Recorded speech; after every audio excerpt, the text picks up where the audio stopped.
రోజు రాష్ట్ర ప్రభుత్వానికి సంబంధించి లేదా మీరన్నట్టుగా అనేక రికార్డెడ్ ఎవిడెన్స్లు ఉన్నా కూడా ప్రతిపక్ష పార్టీకి సంబంధించిన కార్యకర్తలు అంటే చొక్కాలు ఎప్పటించి కూర్చోబెట్టిన లేకపోతే నడి రోడ్డు మీద హత్యలు చేసిన మీరు చూసారు గతంలో ఒక బీసీ వ్యక్తిని గొంతు కోసి చంపిన పరిస్థితి ఇవన్నీ కూడా రికార్డెడ్ ఎవిడెన్స్ ఉన్నా కూడా ఈ రోజున పోలీసులు ఏ చట్టం అయితే కాపాడాల్సిన పోలీసులు ఎలా వర్క్ చేస్తున్నారో ఆంధ్రప్రదేశ్ ప్రజలకు తెలుసు. ఈ నేపథ్యంలో మీరు పొత్తు పెట్టుకున్న చందంగా కనీసం భారతీయ జనతా పార్టీ లాంటి దేశ స్థాయి అంటే ఈ రోజున సెంట్రల్ లో ఉన్న గవర్నమెంట్ ద్వారా అయినా రేపొద్దున ఎన్నికలు సజావుగా సాగే పరిస్థితి ఉందంటారు. అంటే సెంట్రల్ ఫోర్స్ కానీ ఏదైనా కానీ ఇంత గందరగోళాల మధ్య సార్ ఊరికే భారతీయ జనతా పార్టీకి తీసుకోలేదండి. బొట్టు పెట్టి తీసుకొచ్చిన కారణం కేవలం ఇటువంటి పనులు చేయాల్సి వస్తుంది కాబట్టి ఈ రోజు అమరావతి ఉద్యమంలో భారతీయ జనతా పార్టీ ఎంత పనిచేసిందో మాకు తెలుసు. వైజాగ్ స్టీల్ ప్లాంట్ లో మాకు ఏమాత్రం సపోర్ట్ చేసిందో మాకు తెలుసు. కానీ ఇప్పుడు రాష్ట్రానికి అవసరం, మాకు గత్యంతరం లేదు అయ్యా, మీరు తలుచుకోండి. ఈ రోజు పోలీస్ వ్యవస్థ సైతం సిబిఐ యంత్రాంగాన్ని మోకాళ్ల దండేపించింది విశ్వభారతి హాస్పిటల్ గేటు బయట. ఈ రోజు కరుడుకట్ట తీవ్రవాది లాంటి వ్యక్తి, హత్య ఉదంతం గల్ల నేరగాడు దేవిరెడ్డి శివశంకర్ రెడ్డి బయటకు వచ్చేస్తున్నాడు. ఈ రోజు క్యాన్సిల్ అవ్వాల్సిన అవినాష్ రెడ్డి గారి బెయిల్ క్యాన్సిల్ అవ్వట్లే. 43,000 కోట్లు స్కామ్ చేసినటువంటి వ్యక్తి ఈ రోజు ముఖ్యమంత్రి స్థాయిలో కూర్చున్నారు. ఈ రోజు నరమేధకం జరగబోతుంది. రెడ్ శాండిల్ స్మగ్లర్లు బయటకు వచ్చేసారు. ఈ రోజు రాష్ట్రం క్లిష్ట పరిస్థితిలో ఉంది నాయన. మీరు తప్పు చేశారా ఉప్పు చేశారా మాకు తెలీదు. ఇప్పుడు మీకు సీట్లు కావడం అవసరం. మీరు మోడీ గారు మళ్ళీ సెంటర్లో గెలవడం మీరు అవసరం. మీకు సెంటర్లో గెలిపిస్తాం. మా రాష్ట్రంలో దయచేసి ప్రజాస్వామ్యాన్ని కాపాడండి అంటూ ఈరోజు రాష్ట్ర ప్రజలు మొత్తం మోకరిల్లుతున్న పరిస్థితి అండి ఈరోజు మోడీ గారి దగ్గర. మీరేం చేస్తారు? ఇప్పటి వరకు రాష్ట్రంలో ఎందుకు అడుగు పెట్టలేదు? 17వ తారీఖున చంద్రబాబు గారు 17వ తారీఖున మోడీ గారిని ఆంధ్రాలో అడుగు పెట్టిస్తున్నారు. ఇన్ని సంవత్సరాలు మీరెందుకు రాలేదు మా ఆంధ్రాకి? రాజధాని కష్టాలు కన్నీళ్లు మీకు తెలీదా?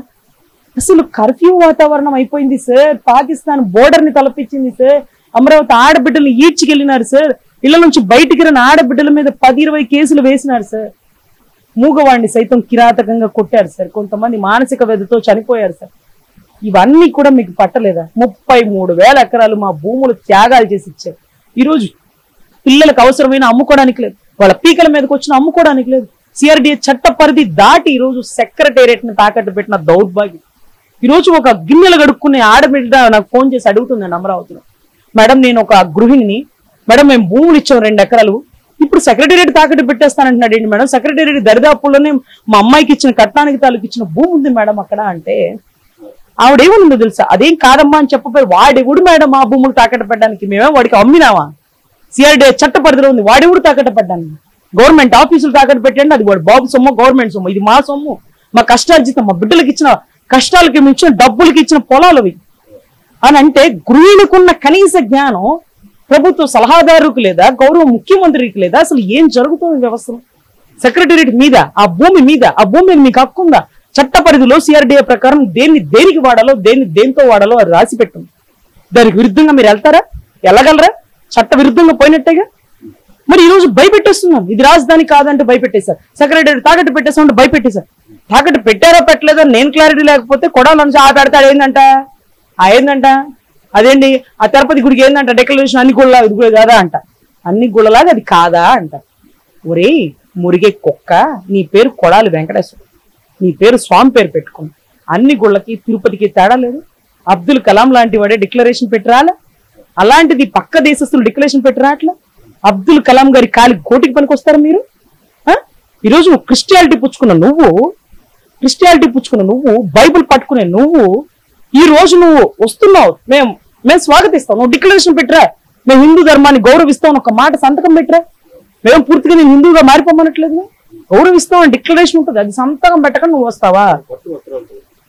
సతీ సమేతంగా రాముడే యజ్ఞానికి పనికిరారని పక్కన పడేస్తే సతి లేకుండా పతి వస్తున్నాడు అంటే మోడీ గారికి ఉందా, యోగి ఆదిత్యనాథ్కి ఉందా అన్నారు.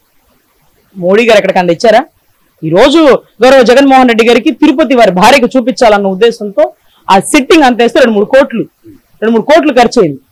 అక్కడ భార్య ఉందిగా, అన్ని చోట్లకి భార్య వచ్చిందిగా, మరి అక్కడికి ఎందుకు రాదని అడుగుతున్నావు? లేని వాడిని అడుగుతావేంట్రా స్వామి? ఎక్కడికన్నా వచ్చిందా పాపం?